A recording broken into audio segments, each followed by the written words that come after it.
Well, once again, Brexiteers' prediction about the European Union proven to be absolutely correct. And trust me, the EU have gone even more insane now than when we were members.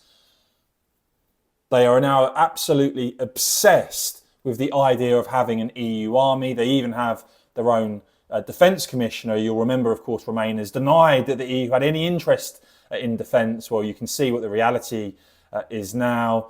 They're hell-bent on the idea of a military force, an EU military force of 100,000 troops.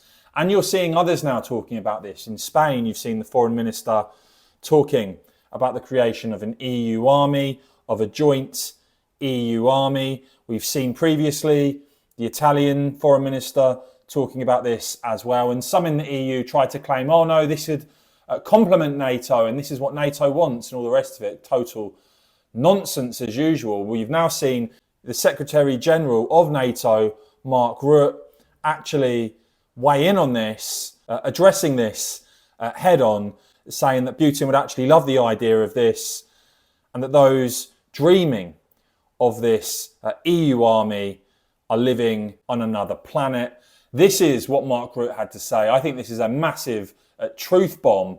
Do watch this and let me know your response in the comments below, please. So when President Trump is doing good stuff, I will praise him. And I don't mind him publishing text messages. And if anyone thinks here, again, that the European Union or Europe as a whole can defend itself without the US, keep on dreaming. You can't. We can't. We need each other. And why do we need each other? I tell you. First of all, because also the US needs NATO. And the US is not only in NATO to prevent a mistake after the First World War, not to re-engage with Europe.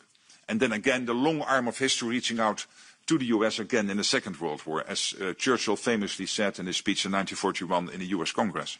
They are also in NATO because for the US to stay safe, and by the way, Arctic region is evidence here, they need a secure Arctic, they need a secure Euro-Atlantic, and they also need a secure Europe.